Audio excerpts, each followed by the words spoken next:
Hi there, it's Nick and Luke, and I talk about communication, collaboration, and conflict resolution as a keynote speaker.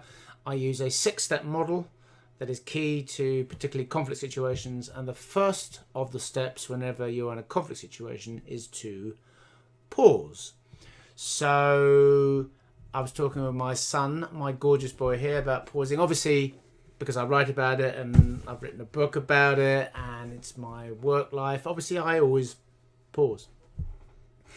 So my son decided that he'd like to share with you an example of me pausing. So as Dad says, it is his job, and he does do his best to pause. But about 4 years ago, before he'd written this book, before he'd quite mastered the art of pausing, me, Dad, and Mum were going to America to see Granny, and we went from Heathrow to Dallas Airport for a connecting flight to Salt Lake City.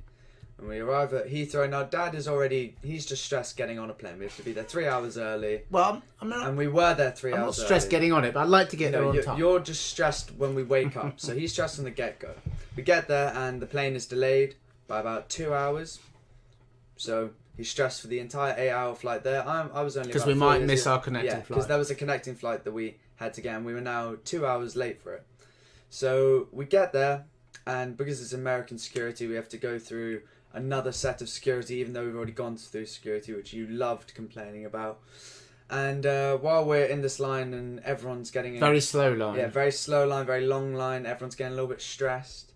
There's a telecom and it says you can't have drinks in your carry-on onto the plane, even if you've bought them in the airport, because you had bought Granny some very expensive spirits. It was they were a fortune. And you had them in the bag. Correct. And you didn't listen to the telecom, and you tried to take them through security, which Mum had told you not to do, and you ignored her because you were very focused on getting through that line. So the security guard says you can't take it through, and Dad throws the duty-free bag to the security guard and says, "Here, enjoy."